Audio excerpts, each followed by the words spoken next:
নমস্কার বন্ধুরা, আমার রান্নাঘরে আপনাদের সবাইকে স্বাগত। আজ আমার রান্নাঘরে বানানো হচ্ছে বাঁধাকপির তরকারি, নিরামিষ বাঁধাকপির তরকারি। এর আগে যতবার বানিয়েছি আপনারা খুবই পছন্দ করেছেন আর খুবই ভালোবেসেছেন, ভালো ভালো কমেন্ট করেছেন। তো আজকে আবার বাঁধাকপি বানাচ্ছি, আজকে আবার আপনাদের সাথে শেয়ার করছি। যদি ভালো লাগে একটা কমেন্ট অবশ্যই করবেন। তো চলুন, বাঁধাকপি নিরামিষ জিনিস তো একটুখানি টাফ বলতে পারেন, আমার কাছে একটু টাফ মনে হয়। কেন, আপনি মাছ মাংস যেমন করে করুন খেতে ভালো লাগে, নিরামিষ রান্নাটা কিন্তু খুব যত্ন সহকারে করতে হয়। আর নিরামিষ রান্নায় যদি খুব বেশি মশলা দিয়ে দেওয়া হয় না, ঘি গরম মশলা, তাহলে কিন্তু সেটা ভালোর চেয়ে বিগড়ে যায় বেশি। আপনি যদি বেশি ঘি দিয়ে দিলেন, ঘিয়েরই গন্ধ আসছে। তো চলুন, এইখানে তেল আমি দিয়ে দিয়েছি গরম করতেই, এরপরে আলুটা ভেজে নেব। দিয়েছি বাঁধাকপি, এটা 1 কিলো বাঁধাকপি আছে। আর এইখানে আছে আলু, এই আলুগুলো ছাল শুদ্ধ। তবে কি জানেন, আমার ছাল শুদ্ধ আলু ভালো লাগে, আপনাদের যদি ভালো না লাগে তাহলে আপনারা নেবেন না। আর মশলা বাটাও আমার হয়ে গেছে, মশলাটা বাটাও হয়ে গেছে। খালি টমেটোটা একটুখানি মিক্সির মধ্যে পিষে দেবো, তাহলে একটুখানি গ্রেভি ভালো হবে। তো চলুন, বেশি কথা বলবো না, তাড়াতাড়ি। তবে বাঁধাকপি কাটাটা খুব যে মিহি করে কেটেছি তা না, এখন শীতের বাঁধাকপি না, গলে যাবে। এই যে এখানে নিয়ে নিয়েছি আলু, এখানে আছে জিরে আর আদা, আর কিছু নেই, আর শুকনো লঙ্কা। দুটো টমেটো আমি নিয়ে নেব,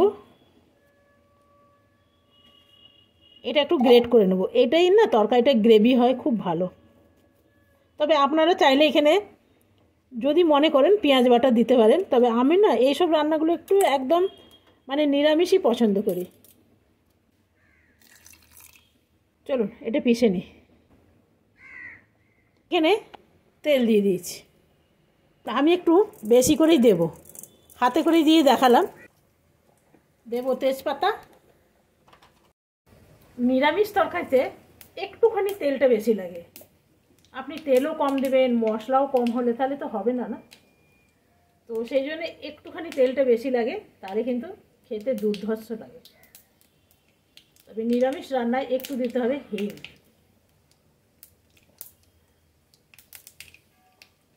যে কোনো হিং দিলেই চলবে। এটা আমি কড়াইয়ে দিয়ে দিই, না আপনাদের দেখিয়ে দিই না। দেব হিং,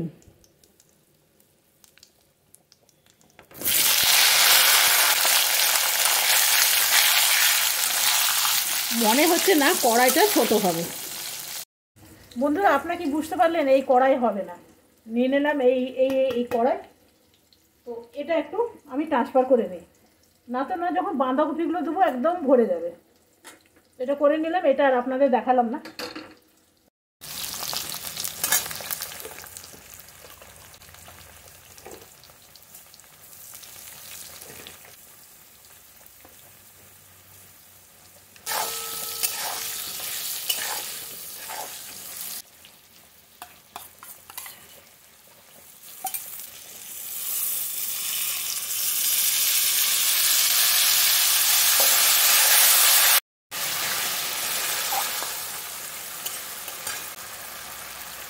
এখানে কাশ্মীরি লঙ্কা দেবো না, দেবো একটু ঝাল লঙ্কা।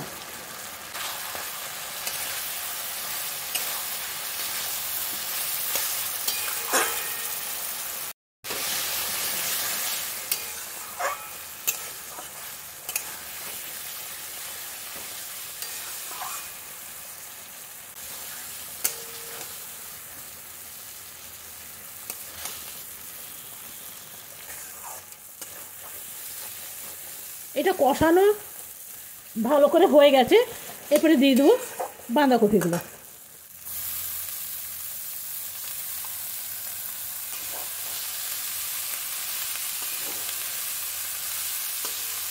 এখানে 1 কিলো বাঁধাকপি আছে, তো সেই জন্যে একটু নেড়ে নিলাম, তারপরে দিলাম।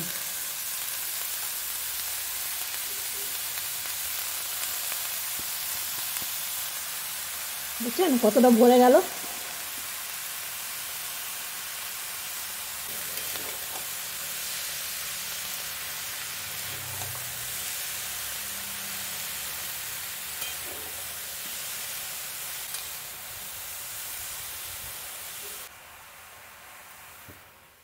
গ্যাসটা করে দিলাম মিডিয়ামে, আর এটা দিয়ে দিলাম কভার।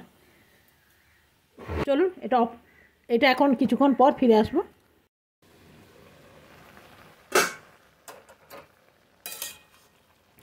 কালকে খিচুড়ি বানিয়েছিলাম তো, সেই জন্যে মটরশুঁটিগুলো সব দিয়ে দিয়েছি, মনে ছিল না বাঁধাকপি আছে বলে।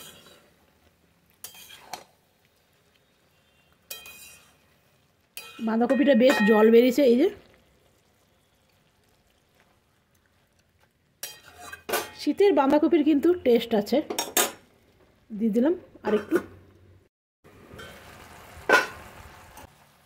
এখানে নুনটা আরেকটু লাগবে, নুন সব সময় টেস্ট করেই দিতে হয় একদম। এইখানে দেব একটু চিনি, বাঁধাকপিতে চিনি একদম মাস্ট দিতেই হবে। এরপরে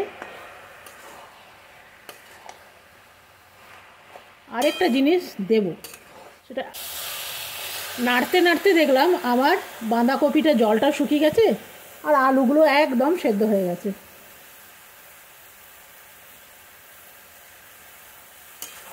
তবে এই রকম ছাল শুদ্ধ আলু দিয়ে দেখবেন অসাধারণ লাগে।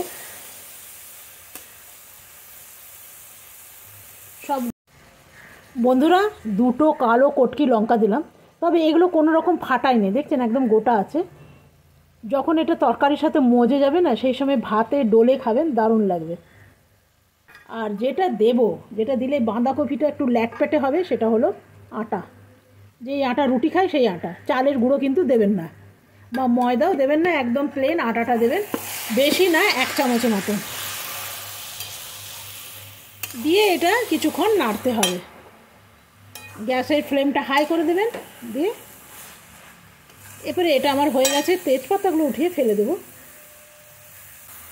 আমি এখানে কোনো রকম কাশ্মীরি লঙ্কা দিলাম না। আর আরেকটা জিনিস বলি, এইখানে না আলুগুলো একটু ছোট ছোট পিস করে দেন। এই তরকারির সাথে যখন এটা লেগে লেগে যাবে আলুগুলো, তখন না এত ভালো লাগবে কি বলবো, লুচি বা পরোটার সাথে দারুণ লাগবে, দারুণ। দেখছেন, নিরামিষ বাঁধাকপি।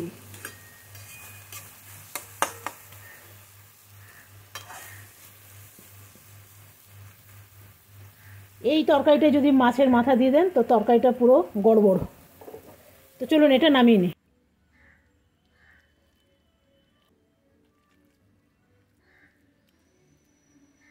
কতখানি হয়ে গেল।